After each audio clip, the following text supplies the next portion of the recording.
Right, we're just coming up to a few minutes past 7, so we have got a good number of you in here this evening, so we will look to kick off. Do excuse me if I break off every now and again because I'm having to let people into the webinar, so I'm just keeping an eye on the right-hand side of my screen for when people join us. I'm hoping those people that potentially said they couldn't hear or see me, that they might have an issue their end. So if you can't see or hear me, it's possibly an issue your side, because it seems like the majority of people can hear me. So we will get underway. So thank you for joining us this evening. We are going to go through some of the major changes that are happening this year with the rules of handicapping. We're going to go into a little bit of detail this evening with some of the changes, and I'm going to say now, do not get too worried or hung up on some of the technical detail. A lot of the changes that are happening will be handled in the background with the technology. What our aim to do this evening is give you guys as club officials and staff a little bit of background knowledge, so that when your members come to you looking for information or with questions, then you are potentially better placed to answer those queries. So what are we going to cover tonight? So we've got a lot to cover. So firstly, we're going to look at authorised formats of play, pre-registration, a little bit on the rules of golf, how that affects rules of handicapping. One of the big changes, which is the course handicap calculation. We'll be looking at treatment of 9-hole scores, which has changed, and how this links in with the scores used when holes are not played. Going to do a little bit of a refresher on the playing conditions calculation, which has been a big topic over the last 3 or 4 years. Another big change, 4-ball, better ball scores. A little look at handicap review and the reporting tools. And then finally, we're going to look at a little bit of information on standardization of pars. Okay, in terms of questions, it potentially will be a bit complicated for me to try and keep an eye on the chat or hands up during the presentation. So if you can try and make a note and save any questions until the very end, then I'll do my best to either potentially put the questions in the chat, and I'll try and go through them at the end. Okay, but yeah, just make a note as we go through, and we'll do that at the end.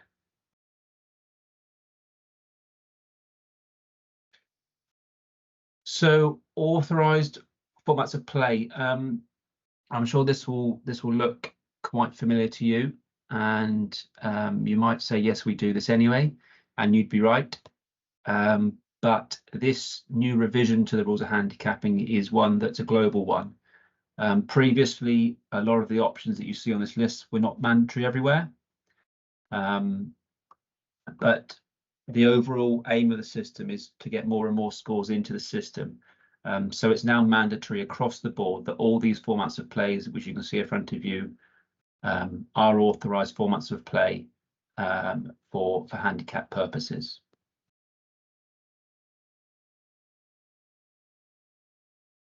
So pre-registration. So the process of pre-registering recreational rounds is, of course, nothing new to us. It's in there so that players cannot pick and choose when to submit a score. So you obviously can't submit a score halfway through a round because you're playing well, or perhaps badly, or indeed after the round has been played, you can't decide that was a good score. So I want to pop that in. So pre-registration, that's in there for us. The easiest way to do this, so general player scores and pre-registration, is via the Wales Golf app. And you'll note, for all those who have used the app, that when you download a card before the round has started, the score intent is created. So that little message pops up to say score intent is being created. And what that's saying to the system is that we expect a score to come in against that score intent. As a committee, you do have the power to perhaps prescribe another level. for example, a signing in book in the pro shop or potentially the club terminal. This is all fine. You just need to make sure that you're very clear to your players what the process is at your golf club. I will also add on this that you need to make it as easy as possible. The main ethos of WHS is the more scores that goes into someone's handicap, the better and the more accurate that your handicap should be. So although it's great to have some additional safeguards potentially at the golf club, the more barriers that you put in, you're potentially putting barriers into someone putting in scores into their record, and potentially barriers into making their handicap more and more accurate.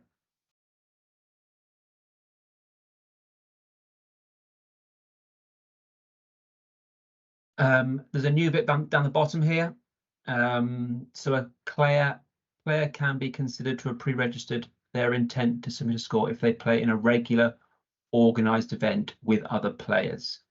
So the example is potentially if a group of players plays every single Tuesday in a Tuesday roll-up, perhaps they're playing for a couple of pennies or the bacon sandwiches after the round.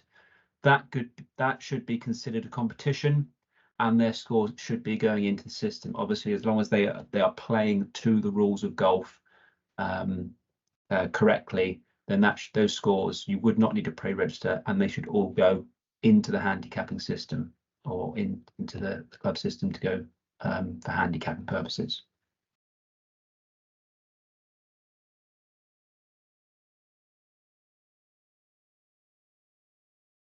Just an additional clarification.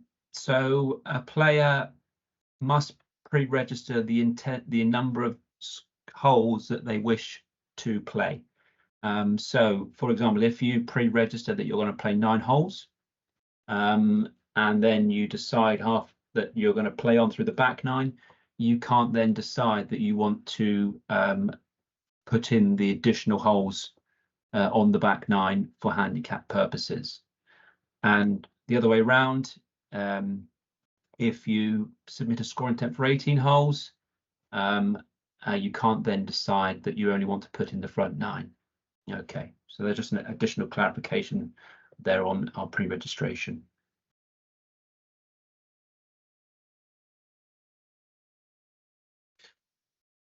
So when to submit a score? So there's no distinction between different formats of play in terms of the rules of handicapping. So competition versus general play, all scorecards are treated the same in the handicapping system. And additionally, there's no limits on the amount of general play scores at any level that can be submitted. And then scores which are not automatically submitted by an organising body must be submitted by the player. So obviously it's a key ethos of the handicapping system that the player is ultimately in charge of their handicap. And if they played in a competition round at another golf course, or perhaps your golf course, which has not automatically gone in by the software or returned to the golf club, they must return that score. And obviously when a player fails to comply with these procedures, it is down to the committee to act.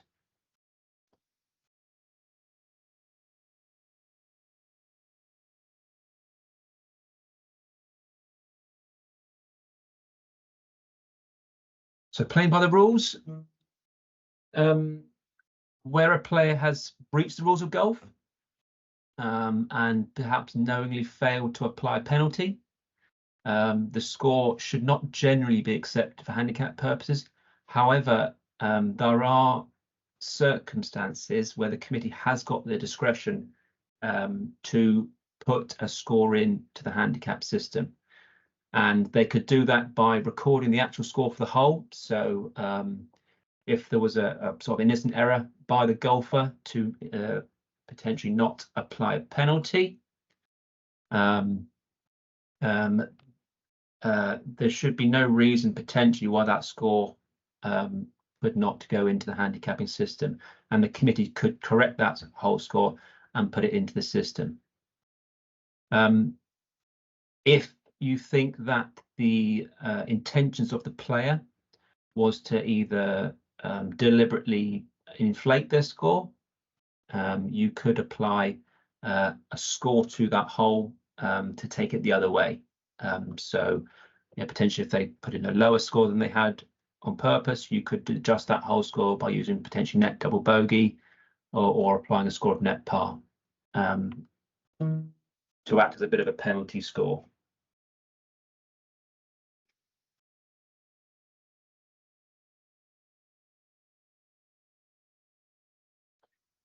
So moving on to the first big change, I would suggest, of the evening. So we will be used to the old course handicap calculation. So it used to be course handicap equals the handicap index times by the slope rating divided by 113. So basically that means that we are currently playing to the course rating. And so if you returned a score that was equal to your course rating, you have played to you currently played to your handicap. This is now changing across GB&I to essentially fall in line with the rest of the world. That's one of the big ethos behind this 2024 change across the world, is that they are looking to bring all of the rules of handicapping in time into one set of rules, much like the rules of handicapping. When they first launched, because it was such a big shift for many different areas of the world, there was a few menu options which different areas could take, but they're gradually trying to reduce those menu options. GB&I were one of the few areas of the world which didn't go with the course rating minus par approach, so we are now diverging there with the rest of the world. So as I just said, the course handicap calculation will now include the difference between the course rating and the par, which you'll notice the similar calculation that we currently use for 9-hole rounds. So this change seeks to give golfers the number of strokes that they need to play to par rather than the course handicap, which will hopefully make things a bit more intuitive and transparent to our golfers. Obviously, we're all used to sort of looking at parring and playing against par. So this new change will hopefully, as I say, be more intuitive to the golfer. Obviously, hole-by-hole pars are known and visible to players on the scorecards and tee markers. Hole-by-hole ratings are not accessible or known to the golfers. In addition, par is often the same from multiple tees on a course. This change hopefully eliminates or reduces the need to apply an adjustment to playing handicaps in multi-tee events. Also, this will be helpful in all par-based formats where the score is relative to par. So, for example, stable formats, 36 points would always be the sort of play to handicap score.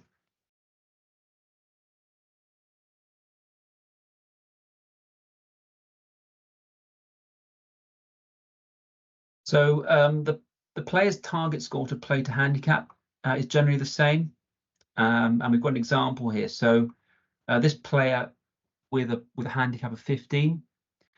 So you can see the course ratings and pars on the left, and as you can see, the par is the same on each golf course, and that gives a course handicap which calculates at 19, 17, and 14 for this golfer. So the target score hasn't changed in terms of playing against the course rating, but what's happened here is the course handicap has now changed for this player, so that they get the right amount of shots now to play to par.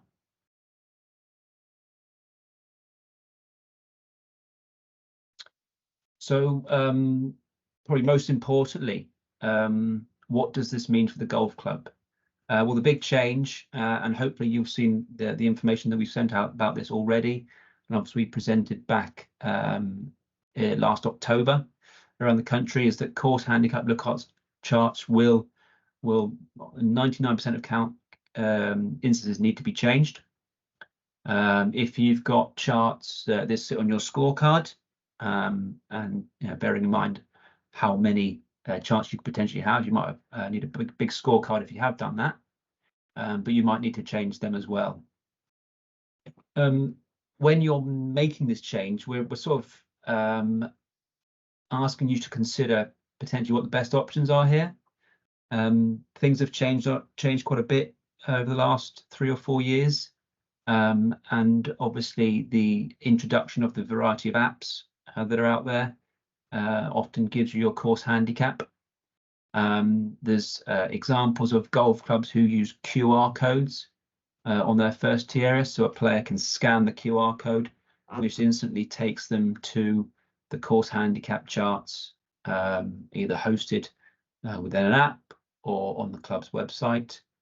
Of course, you can, if you're happy with the boards, you can get a new board, which is fine. You might want to consider potentially a smaller solution.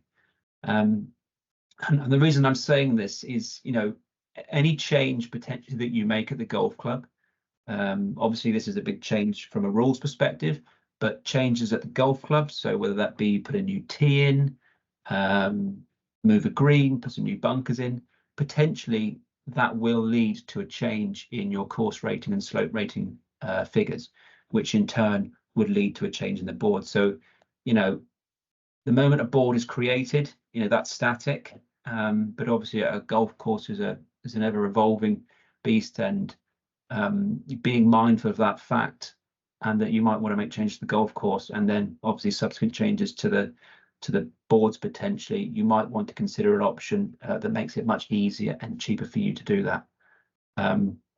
There's companies out there that do a variety of the solutions. So yeah, please, as a golf club, just consider what option is the best for you here. I'll also add that on the scorecards, if you do have charts on the back of your scorecards, I wouldn't throw away boxes and boxes of scorecards. Obviously, the main purpose of the scorecard is to record the score, and potentially a simple cross out on the chart or on some good signage, hopefully mean you don't want to throw away the scorecards.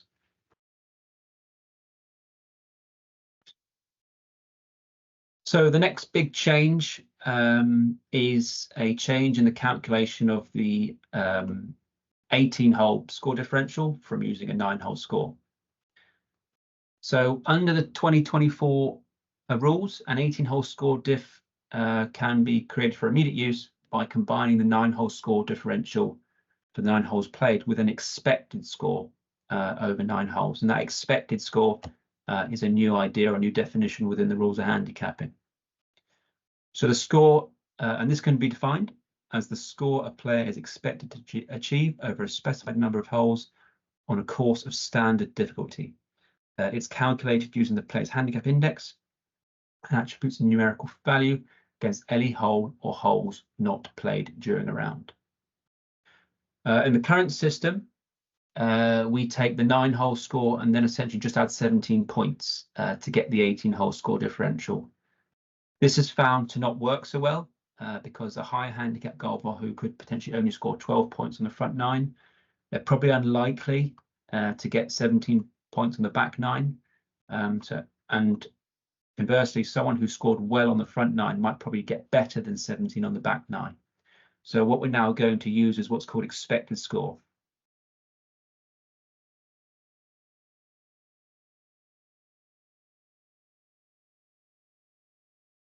So the calculation of the expected score is automated, and it's used to attribute a statistical value against those holes not played. Okay.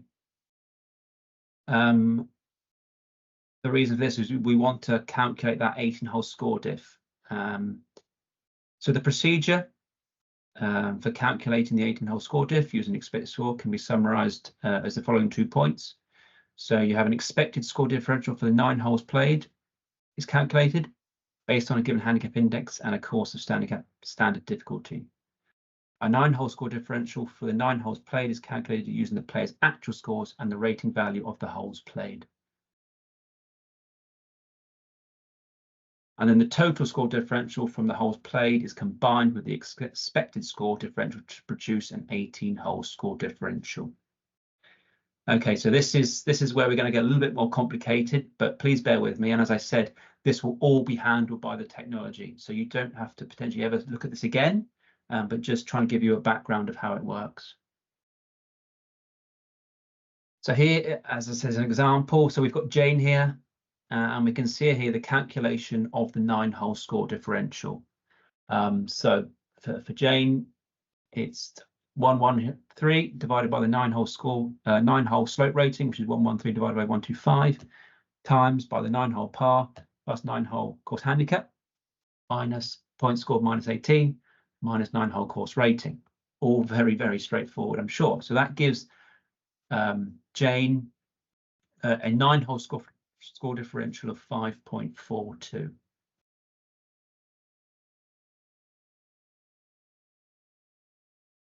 So in order to create the 18-hole score diff, we need to add that to the 9-hole. We need to add the expected score to the 9-hole score diff. Now there's a computer symbol here in the middle of the screen. So this computer symbol means this is a figure that is calculated by the technology. So there's no need to worry about what this figure is and how it's arrived at. So again, we've got that 9-hole score differential, and then we need to add it to the an equation for the player with the same handicapping applied over a course of standard difficulty. So that standard difficulty is 113.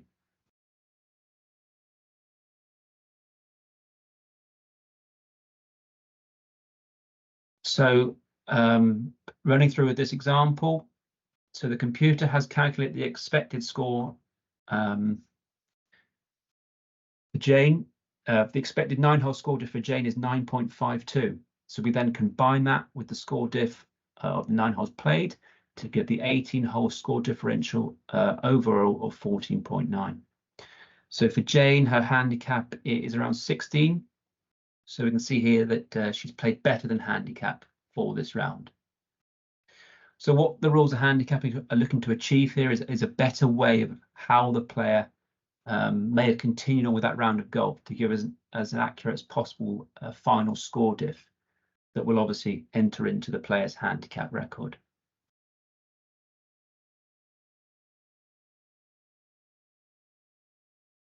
So using some more examples here. So this example shows when you have the same score diff over 9 holes, but for 3 different golfers. So and irrelevant of the handicap, the adjusted gross course is 42 here, giving a score diff value of 5.42 for the front 9. You can see here how the different handicap indexes lead to a different overall score and obviously a different overall 18-hole score diff. So player A, handicap index of 4, same front 9, overall score diff of 8.7.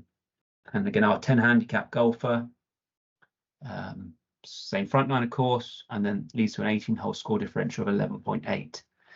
And then that final one, player C, so that's our Jane. So handicap at 16, 18-hole score differential of 14.9. And then some more example, higher handicap golfers. So again, a player of 34. This time they've all got a score diff of 56. For the adjusted gross of 56 for the front 9. So 18-hole score diff for our 34 handicapper is 40.9. Our 42 handicapper 45, and our 50 handicap index 49.2. So hopefully you can see there how the different handicap indexes are treated differently with that expected score. As I say, not expecting you to completely understand that or even need to work it out. Again, hopefully this just gives you a bit of a background should you be asked a question from a golfer about why their score diff has been worked out how it is after they played a 9-hole round of golf. So similar to the 9-hole process, obviously there are instances when a hole is not played. So we need to use again the expected score to calculate an 18-hole score diff, depending on how many holes are played. So again, this is going to be an automatic process carried out by the software, and clubs and committees are not expected to calculate this manually.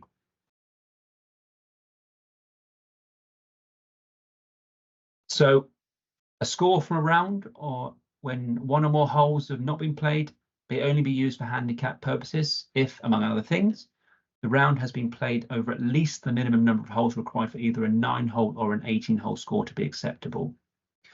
And of course, that the reason for completing the round was valid. And in the 2024 rules, there's some much stronger guidance on what is a valid or invalid reasons for not completing a round, which I'm going to move on to. So valid reasons for not finishing a round, they might be fading light or potentially weather preventing the continuation of play. And it's important to note here that the wording around the weather has changed. So we're not just previously, this was a little bit subjective, and a player might walk in if it was drizzling or spitting and claim that the weather was bad. But it's really clear that the weather must be preventing play. So we're looking at thunder, potentially flooding of the golf course, and safety reasons why a player cannot play on that golf course anymore. Obviously, player injury and illness.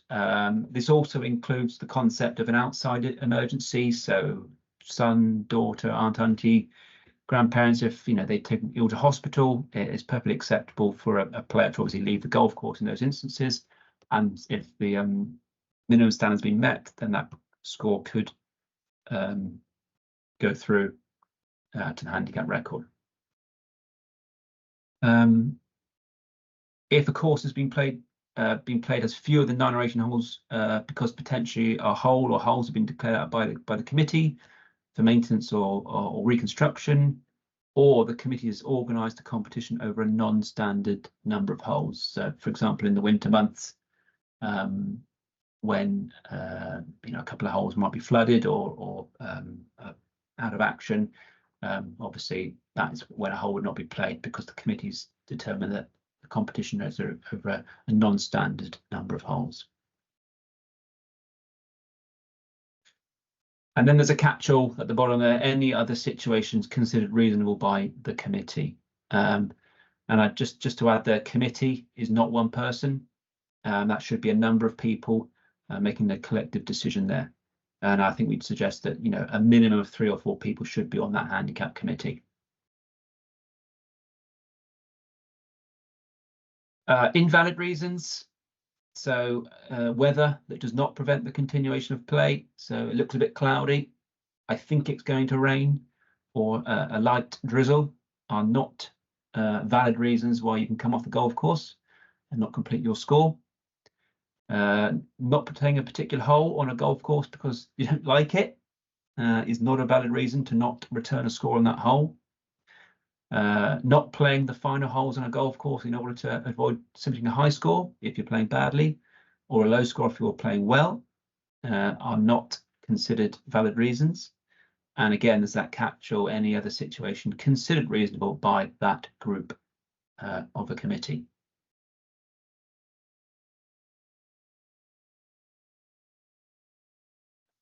So when, as a committee, you determine that a player's reason for not playing one or more holes is considered invalid, the score is not acceptable for handicap purposes, but the committee may consider posting a penalty score to the player's scoring record. Sorry, just going back. But if one or more holes has not been played for a valid reason, a 9 or 18 hole score could be created using that expected score for the holes or holes not played. And again, we'll look at that in a little bit more detail now. So we are going back to our friend Jane here. So as you can see, she has played most of the round here, but hasn't been able to play the 17th and 18th. So we need to calculate an expected score differential for these holes. So to create this 18-hole score differential, we split the round into the holes played and the holes not played. So we're going to create a score differential for the 16 holes and for the expected score for the holes not played.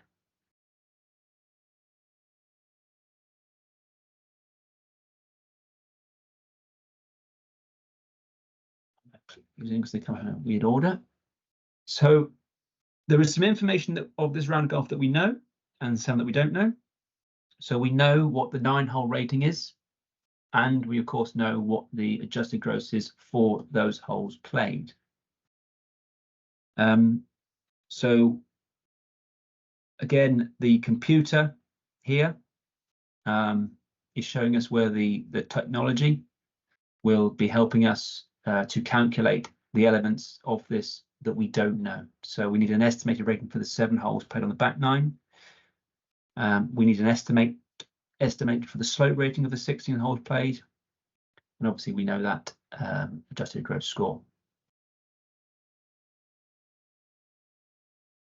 So as I said, the calculator is going to help us here. So the procedure for creating the estimate course and slope rating is automated, and as I said, clubs and committees are not required to carry out these calculations. For the holes that do not make up part of the rated 9, the estimate rating is based on what we do know about the holes played, so the number of holes played, the hole lengths, the course rating information, and par. So going back to our example here, so we've got our 9-hole rating. We now got an estimate rating for the 7 holes played on the back 9, which is obviously calculated by the computer. This gives us a course rating of 63.9. We then estimate the slope rating of the 16 holes played, which is 125.4375. And of course, we've got that adjusted gross score.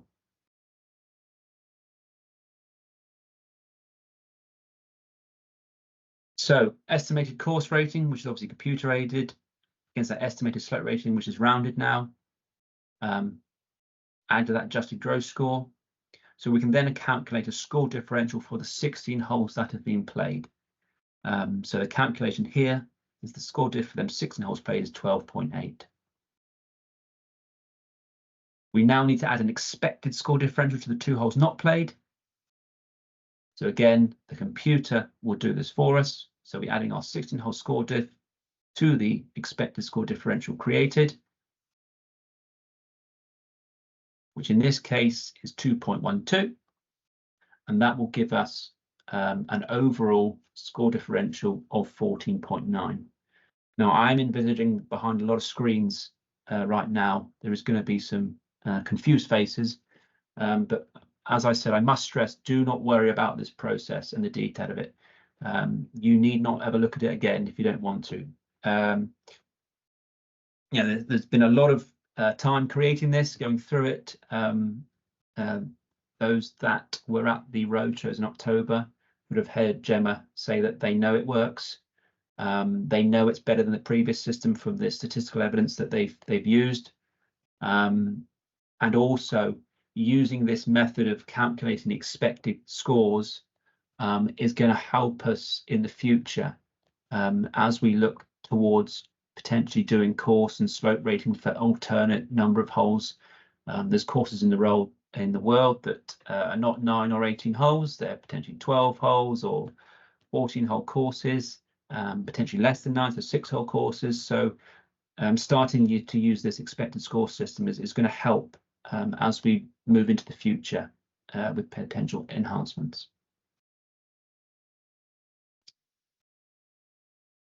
So it's obviously important when we are having holes that are not played, that they are correctly identified by the golfer. So this is very much down to your software vendors, and your members need to get this right, as is obviously key for the calculation of the score differential. So again, going back to the Wales Golf app, those that use it, you know that you have an option of putting in a hole not played or a hole not finished. A hole not finished would be the wrong one, because that would give you a net double bogey. So that's essentially a blob when you need to pick up. But assigning a hole or designating it as a hole not played, so not started, will then allow the calculation to kick in. So it's really key that you understand how your club software works and how a golfer would go about assigning a hole as not played rather than a blobbed or a no score in that hole.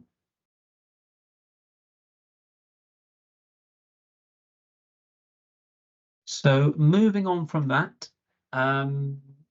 we'll do a slight recap on the playing condition calculation, which, as I said earlier, has been slightly controversial over the last 3 or 4 years. So just going back to the start, the purpose of the PCC is to detect when the playing conditions have a significant impact on a player's performance. So this is done through the analysis of scores that are submitted on the day on a specific golf course, which of course could be as expected, higher or lower, depending on those conditions.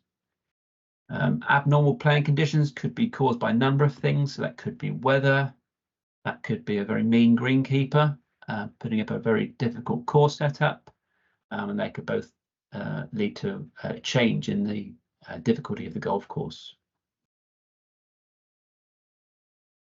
So again, recap, obviously this means that a high score on a tough K may still count as a good score and could potentially be used in the calculation of that player's handicap index, so one of the best 8.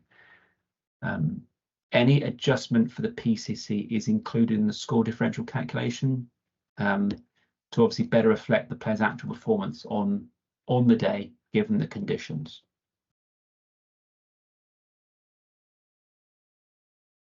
So the PCC is a statistical procedure that compares all eligible scores submitted on that day. So very important that is every score submitted on a day. And those scores are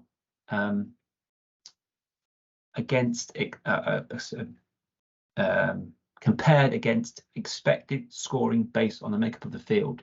So the number of players and the ability of those players. So each player has an expected scoring range based on their handicap index.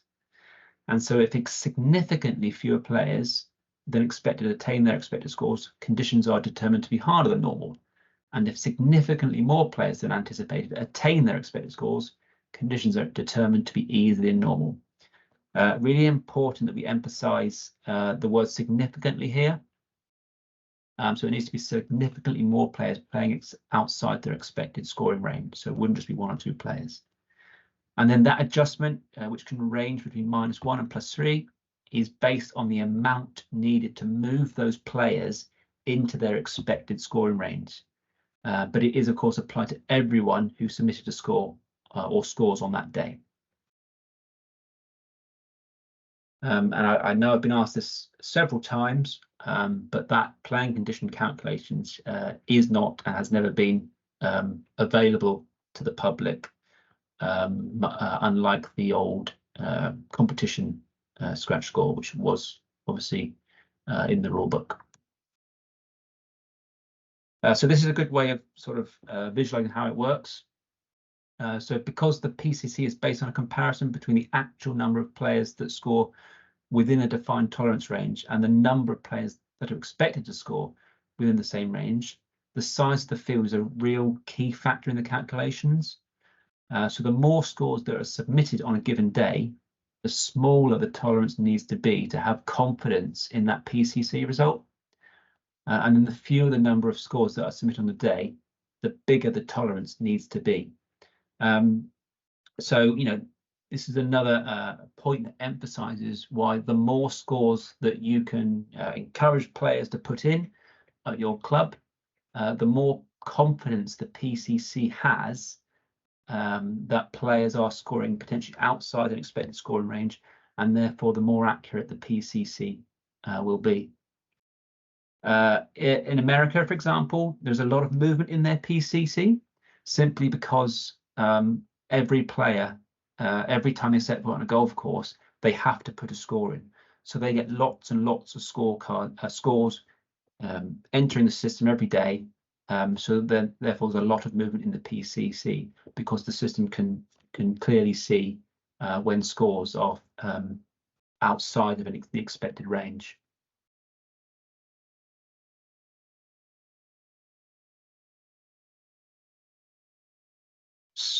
So some final points there. So PCC generally performed only once a day. It considers all acceptable scores submitted on a golf course, so all formats, whether that be competitive or general play, includes 9 and 18 holes. It requires at least 8 acceptable scores submitted by players with a handicap index of 36 or below. So any golfer over the handicap index of 36, their scores would not be considered for the PCC calculation. And then, as I'm sure you know, that it's automatically applied within the calculation of the score differentials for all the players.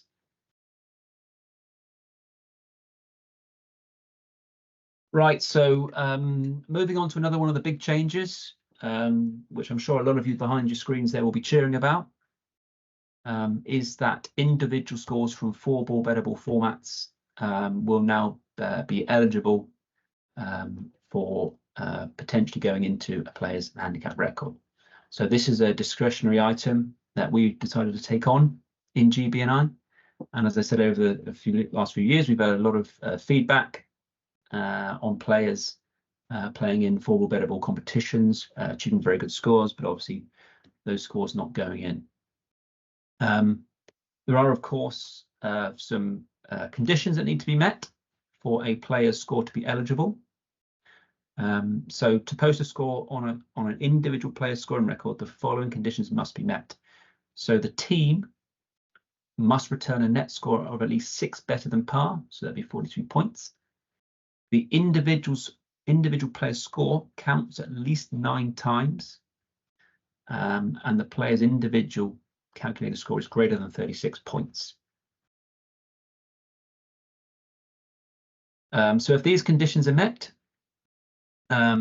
obviously, how will we work out that score? Well, again, the software will do this for you. And what will happen is the individual's playing score is calculated using the following procedure. So when the player's score counts, they receive those points, of course. When the player's score does not count on a hole, they will receive 1.5 points, except that if their partner only scores 1 point, they would only score 1 point. And if their partner scores 0 points, they only score 0 points. The player score is then added to the difference in the course handicap and the playing handicap used. And of course, that player's score is rounded to the nearest whole number. So again, the software is going to do this for you. And a really important thing to note here is if you're running a 4-ball bettable competition, please endeavour to put the scores directly into the system.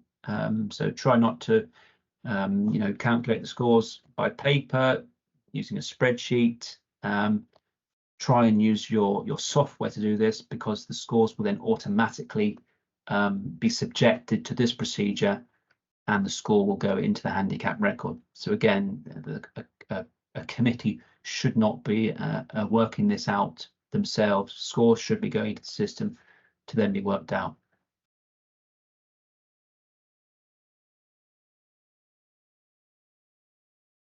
Moving on to the handicap review procedure. So there will be some new tools available to handicap committees that will allow them to undertake that handicap review process.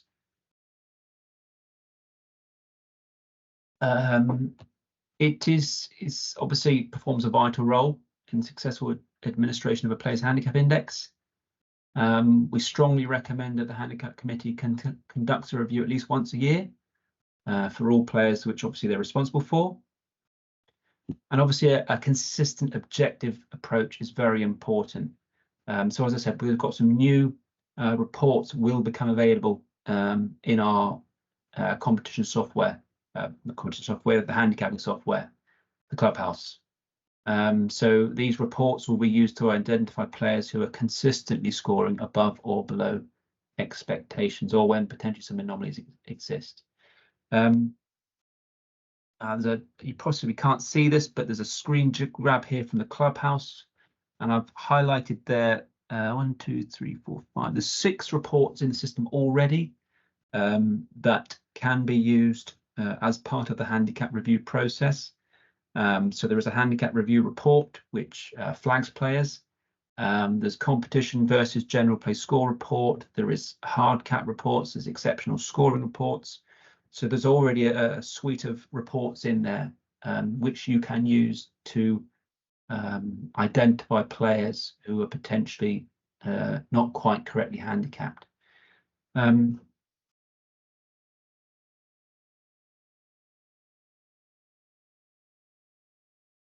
So that review can also involve the analysis of any or all of the sort of following information. So deviations from expected scoring towards the player, a trend that you see over the last 12 months or 24 months, the player's scoring record history, comparison of average score diffs between competitive and casual or general play scores, scores potentially from non-authorized formats of play. You'd be looking at frequency of score submissions in the last 12 months versus previous 12-month cycles, the percentage of acceptable scores submitted at a player's home club, and acceptable 9-hole rounds. You'd also be considering, things like an aging player, injuries or illness to a player, outstanding performances in other forms of players, like I said, so like your match play competitions. One really important thing to note here is simply winning a match play competition should not be automatically seen as a reason for a handicap adjustment. You should look deeper into how they've won that competition. So it's a big difference between a player, winning every round of your match play on the 12th green, as opposed to someone that's won all of their rounds going down the 19th. They both won the overall competition, but one player has scraped through, pretty much playing to the handicap. The other player would be seen potentially looking like they are incorrectly handicapped if they're winning matches very easily. So that's a really important thing to look at, and say not just the overall winner, but how they did it and the scores that they achieved when they were going through.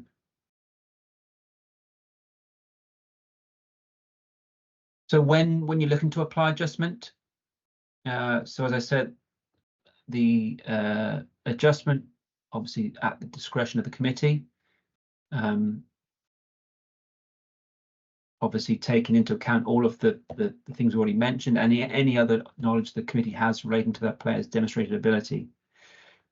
Only once the handicap committee has considered all the available information, they can consider the appropriate handicap index adjustment for that player. That adjustment must satisfy the following criteria. So it must be a minimum of 1 full stroke, and except in exceptional circumstances can you increase a player's handicap by up to 5 strokes above their low handicap index. In instances where that does need to happen, that needs to come through us at the union. So we're the only ones that can make that adjustment. So obviously we'd be looking at the reason why such a big adjustment needs to be made. I'd also make an additional point here about committees not being too reactive about adjustments. From just a handful of very good rounds of golf in a short period of time, that might not necessarily mean that you should jump ahead and make an adjustment. So you want to probably, look at the fullness of time, a much longer period, because we all go through purple patches in our golf, although not so much me anymore, but people do. But they should not automatically be docked shots for that. It's just the nature of sort of handicap golf that we go through good stages, we go through bad stages, and over the course of a much longer period of time, things will probably work out sort of fairly for most golfers. So it's just about not being too reactive about short-term form. Also, there is, obviously the exceptional scoring adjustments within the system that looks to handle some exceptional scores as well.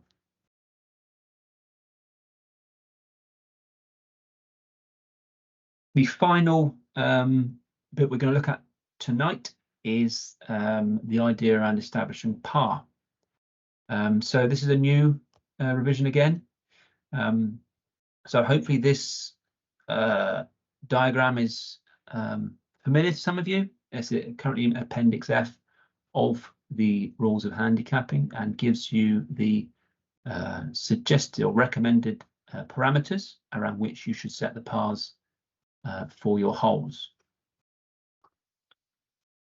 So it is now recommended that where appropriate, the standardization of pars across the tee set should be the same. So, for example, if the hole lengths from all sets of tees on a specific hole lie within the recommended par 5 range for men, but perhaps apart from the expected forward tee, which might sit at 410 yards here, this example, the forward tee should also be designated as a par 5. If it can be determined that it was designed to be played as a hole, as a par 5 for the majority of players that play that hole. You would give additional consideration to the set of tees most commonly played by the men or women and the most common par for men and women across all sets of tees on that hole. So taking that example a bit further, so the shorter tees that you put in, so that hole that you've got is designed as a par 5. And although that short tee perhaps sits in the parameter of par 4, that hole is still designed to be played as a par 5.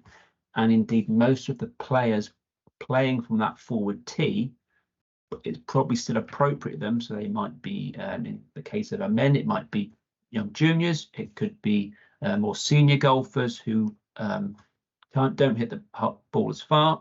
They need to play off the forward tee, but they are still going to be playing that hole as a par 5. Okay, so where possible, look at your golf course, and if you can standardize the pars, that is now being recommended. It's not an absolute.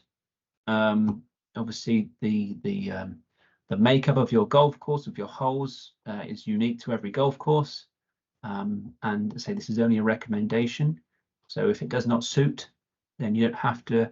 Certainly don't go away from this thinking that you need to do widespread changes in your pars, but certainly if you're looking at ordering new scorecards, if you are due for a course rating review, and therefore you're going to be getting potentially updates, changes to your course and slope rating, it's a good time to have a look at your pars and potentially even your stroke indexes to make sure that they're suitable. And if you can, as we say, try and standardize them across the tee sets to make things easier for your golfers.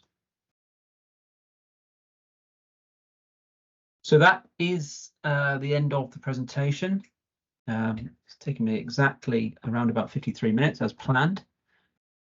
So what I will do now is, if you have questions, if you could pop them into the chat function, I will try. It will move quite quickly, I think. I will try to get to your questions if I can. So yeah, please tap away in the chat box, or potentially raise your hand.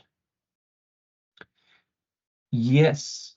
So I'm going to try and stop this as the questions come in. Yes, I will be able to send a copy of the slides. So this presentation has been recorded, and we've got a copy of the PowerPoint, so we can send that out to. We'll probably do a mailer to all clubs, so we'll send that out.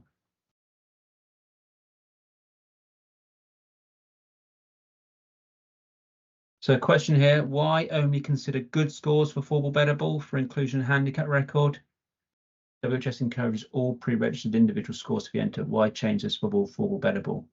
I think probably the complexity of trying to put all scores in. Obviously, as a 2-ball playing a 4-ball better ball, one of those golfers might not register a score. They might play terribly, might not register any scores. So trying to create a way of creating a scorecard for someone that's potentially only, come in on 3 or 4 holes is impossible. I guess a good way of looking at 4-ball better ball scores, this is not something to be quoted, but to sort of look at it as reduction only. So, in the 4-ball better ball format, we are looking at exceptional scores that are happening. To obviously, they're the ones that we're worried about People just playing in four better oars, putting brilliant scores in, and they're not being adjusted. So they're the ones that it's important that we're able to capture and that go into the system, so that players that are over handicapped, the handicap is being adjusted when we've got exceptional scores going in. So in copy of the documents. So we have sent out a variety of emails over the last couple of months. So there is a web page which is called 2024 Handicapping Changes. There is 7 or 8 documents. There was an email sent out a couple of weeks ago which had all the link to the page where all the documents are. So all of that material is available to you to pass on to the members. We've also just got a guide to the changes, which is a little, you might remember the guide that we had before. So we've got a digital version of that, which will be posted up on that web page as well soon. So feel free to signpost your members to that page for that information, or download the PDFs. You can print them off, do what you like with them. I'll also add that we have got a webinar next week, which is for members, for players. It's very similar to this presentation, but I've stripped back some of the detail. So if you've signed on for both thinking they're going to be different, they will be slightly different, but it'll just be a reduced version of this presentation. But it was part of our newsletter, went out inviting players to sign up to see the new changes. If 9-hole rounds are now scaled up accurately, why do we consider the amount of 9-hole rounds played when performing? Why do we consider the amount of 9-hole rounds played when performing annual review as being relevant? It's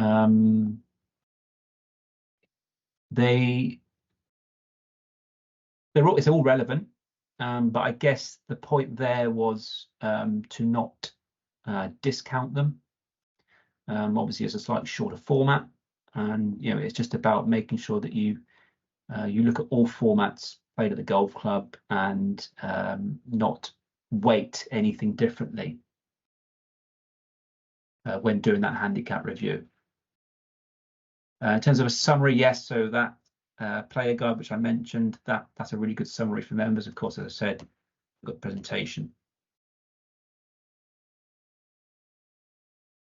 Will the course handicaps be counted to one decimal place or stay as whole number? The final course handicap will be a whole number. So obviously your course rating chart will give it to you as a whole number, which it needs to be, obviously, for the golf round, the golf course, to how many shots they get for that round of golf. What impact do you expect the change to have on a player with say a handicap of 30? It depends on the golf course, to be honest. It'll affect everyone the same in their own way, in the same way that the current course handicap calculation affects players across the handicap range differently. This will be the same again. So the relationship with the course rating and the par will have an impact on whether you're getting more or less shots out there. I will say we've already put the new course rating charts in the clubhouse, and again, hopefully you all saw the email that went out about that a couple of weeks ago, or a week or so ago. So you've already got that information on you, so you can start to have a look at what your new course handicaps would be, and obviously starting to prepare for how you're going to display that for your members in a couple of months' time.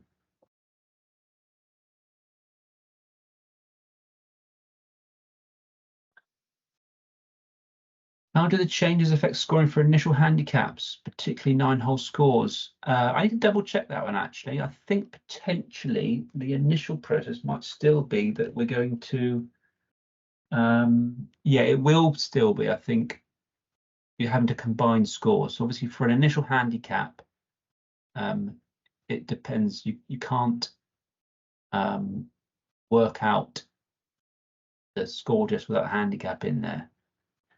So for 9-hole scores, I think it will still be combined, but I'm not 100% certain that, but that's what I would suggest. What evidence is required for a committee to adjust score they think is artificially incorrect? That's a very good question. I think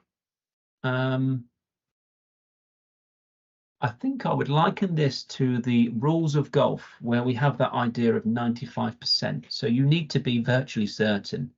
I don't know whether you've got an example, Dylan, of where it's happened, but you need to be pretty sure, especially if you're going to be sanctions. You need to be pretty certain that something incorrect has happened out there. So a difficult one to answer that. But it's similar to when someone has been seen or known to have breached a rule of golf. You need someone to have seen that to be able to make that adjustment. With the new course handicap, will 95% still be used for competition results? Yep. The idea of the playing adjustment is still in there for competitions.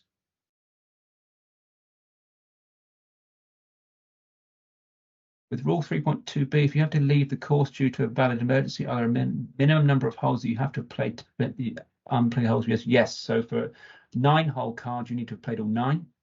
18-hole round, I think it's 10 holes must be played for their score to go in. What is the state of the various ISVs regarding implementing the software change required? Will they be ready? I don't know. I'm afraid, how they're getting on with their development. They should have the tech spec. Obviously, they see these rule changes. I know our IT providers are working on their side of it, so they will be working together to make sure the changes are all there. It's one of the reasons why we have delayed the changes until April. We obviously want to make sure that the technology is ready in time for that. So similarly to when the rules changed in 2020, the RNA gave everyone a discretion, sort of it's that year we need to make the change, but because of the different playing seasons, because of the different relationship with software vendors and providers, then we will given the ability to choose when we want to put it in. So yeah, that's why we've gone on April 1st, and we're fingers crossed that everything's going to be ready to go at that point. Would all 9-hole scores be adjusted to 18 to create an 18-hole score diff for handicapping? Yes. When will and when? Yes. So as I've mentioned, Graham, the handicap charts are in the club's clubhouse. So as I say, we sent out. Actually, they've been in there for a couple of months. We sent out a notification a few weeks ago to say that they're ready for you, so that you can start looking at getting things ready. Web address. So if you go onto our website and in the search bar, typing 2024, just 2024, click search. The top one will come up, 2024 handicapping changes.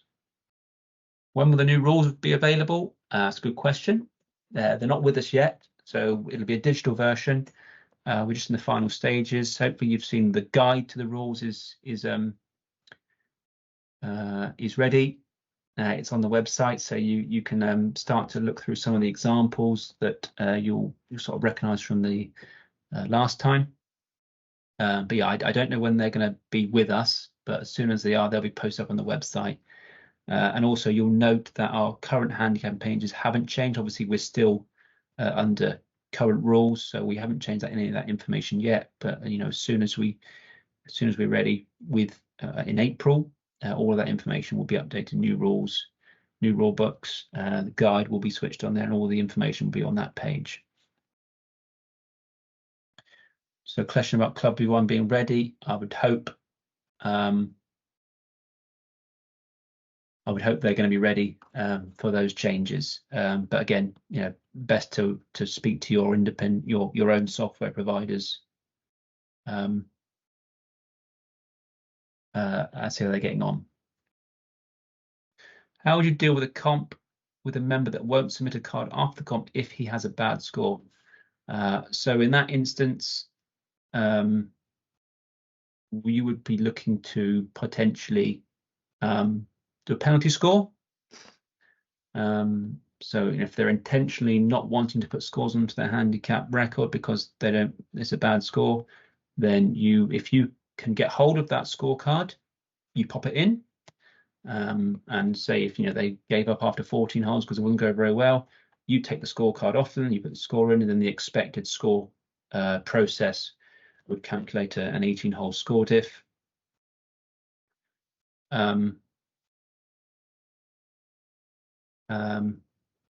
Yeah, so yeah, you should be putting that. And if you can't discover the score, then a penalty score should be going to record. So in the instance they don't want to put a bad score in, you would put potentially a high score into the record. Obviously, it won't form part of their best 8, but at the very least, it will stop. It will potentially knock an other score going down. The playing handicap is a whole number. Yet the playing handicap will be a whole number. Best 2 out of 3 scores in a common format in open days. Will these be handicap counting going forward? Good question, Ash. I don't know the answer to that. Obviously, the rule changes is focused around the 4-ball better ball. I would say no at this stage, but I will certainly look at that, and we'll come back on that one. So, question around the course handicap charts. Yes, the course handicap charts are in the clubhouse system. So yeah, they're ready for you. The club has them ready for you to have a look at.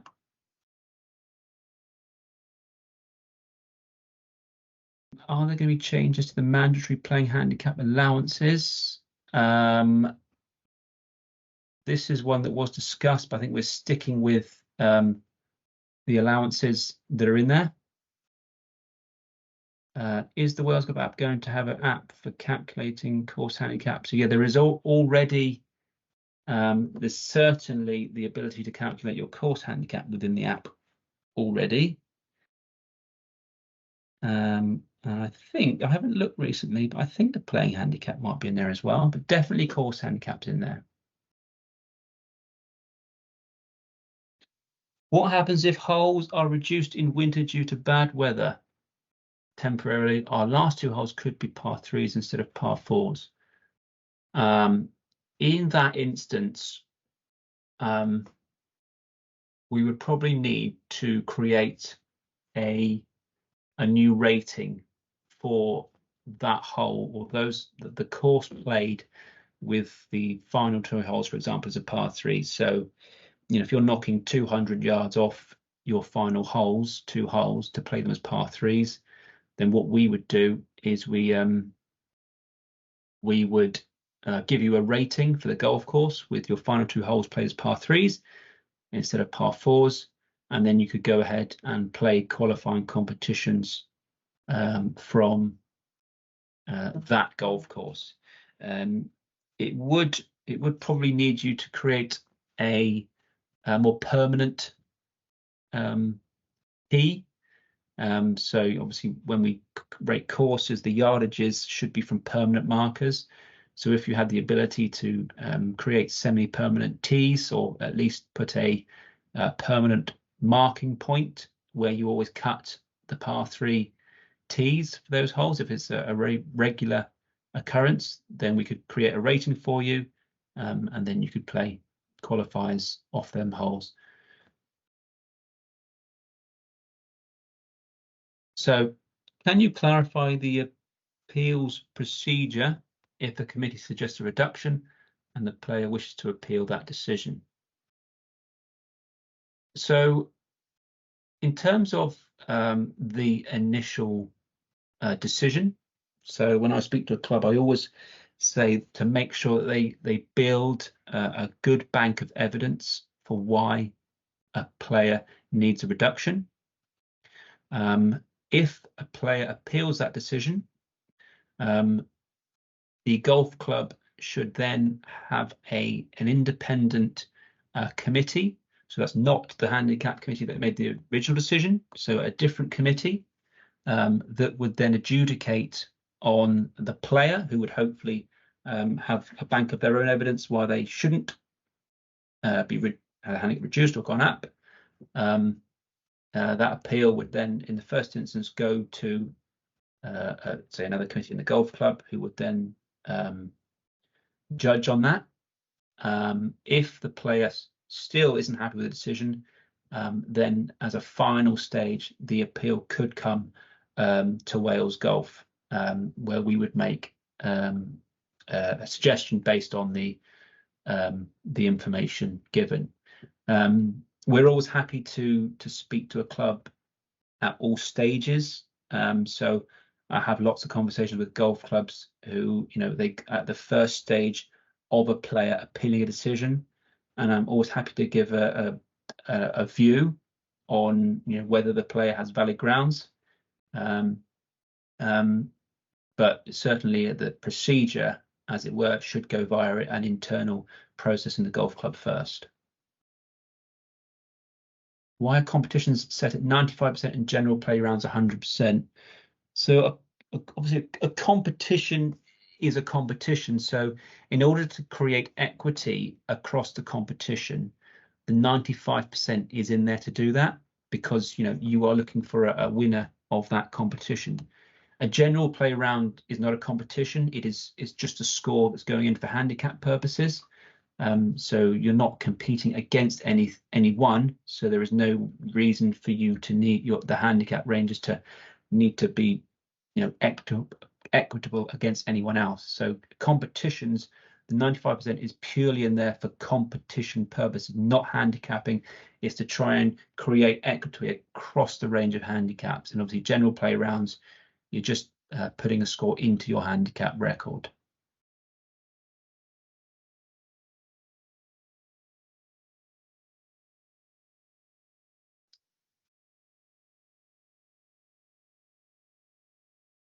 My understanding is the course handicap will be exact, but playing handicap will be rounded to a near whole number.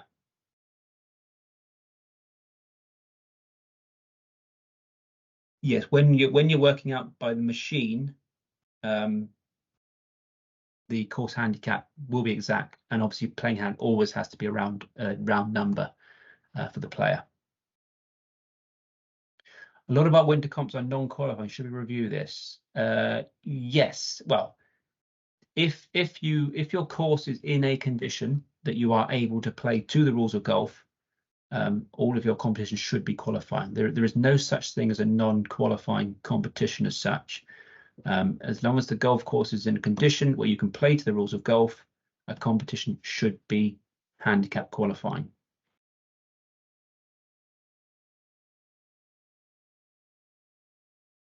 "16-hole four-ball better. Would the software work out an expected score for the 2 holes not played for handicap purposes?"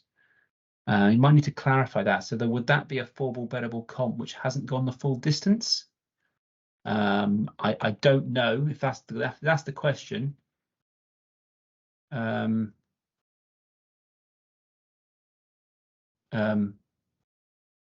don't know. I would imagine. I don't know. I don't know the answer to that question. Say if it's about a 4-ball bettable comp which finishes after 16 holes, I don't know whether the computation will be sophisticated enough to handle that. I don't know. That's one for me to check on. How can you possibly calculate the back nine of a comp after playing a 9-hole comp for fatigue, concentration, and weather change on the day? I'm not quite sure. Is that a question about the validity of the expected score process, I'm guessing? I sort of go back to what I said within the presentation, that they've looked at that, the way that works, and they feel it's a much better process now than the one we currently use, where we just tack on the 17 points. So it's taking into account for the way the front nine's been played. Obviously, it's never going to be a perfect system because you're not playing those holes, but certainly it's a consistent process, and it's consistent as in it's the same for everybody in the way it's calculated. So all 9 score holes are treated equally. So any of those things shouldn't affect that process. If 9-hole competitions are already set up for scores to be entered by a club B1 for 9-hole course, should they now be taken off and entered on an 18-hole court, or a new 18-hole to be created needs to be? If 9-hole competitions are already set up for scores to be entered by a club B1 for 9-hole card, should they now be taken off and entered on an 18-hole card, or a new 18-hole to be created needs to be created?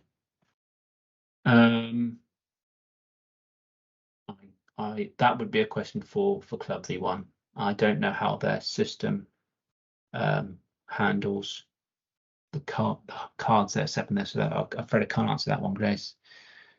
How does 95% create equity for higher handicaps? I think it's the idea that a higher handicap golfer has much bigger potential to play under their handicap. It's never going to be perfect. But the idea is sort of bringing the higher handicaps down a little bit more, so that 95% obviously affects higher more than it does lower handicap golfers. The higher variability that they have, or higher potential to shoot a long way under their score, is nullified a little bit. So that's what the 95% there for. If more than 2 holes are out of play due to winter conditions, will any competitions be non-qualifying? If more than 2 holes are out of play due to winter conditions, will any competitions be non-qualifying? Well, you can have more than 2 holes out of play due to flooding, and you could still run that competition as qualifying. I think that the point is, if you have enough holes in your golf course open that you're playing to the rules of golf, and a qualifying competition can be held over those holes, then the competition should be qualifying. Over the winter, when we had competitions that were qualified, 85% of members' handicap increased on average 2 shots. Then as soon as the weather improves, the handicap comes down again. So basically start summer comps with winter handicaps and winter golf with summer handicap. Surely this is not fair to consistently better golfers. But what I would say about that is your handicap should change all the time. So that I don't think there's anything wrong with a player's handicap going up over the winter if it's more difficult in the winter. But the point is, as long as everyone treats it the same and plays in competitions and the handicaps go up together, and then when you play in the winter, your handicaps go down together, then it's equal across your golf course.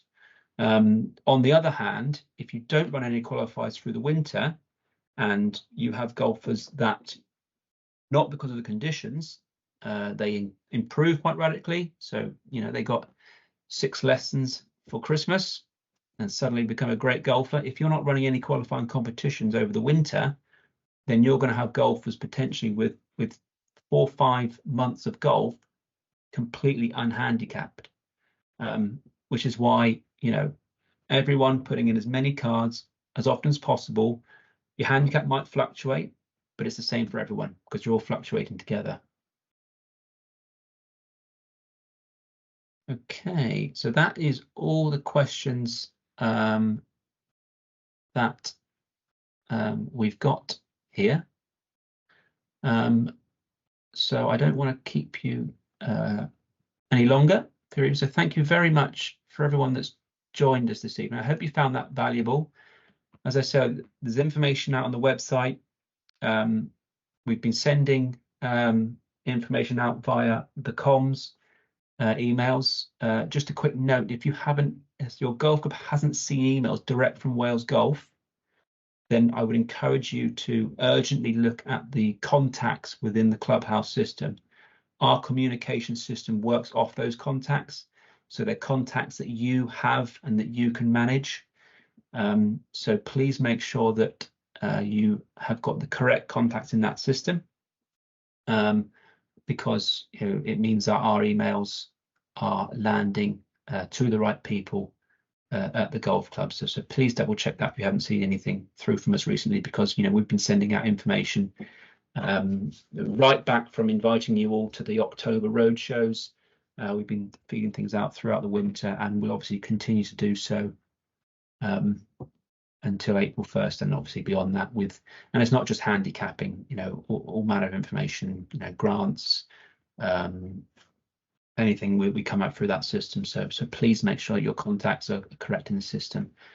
But yeah, I wish you all to have a very good evening, and I'm sure there's many familiar names in here. I'll speak to you all very soon, either on the phone or via email. So have a good evening, everyone.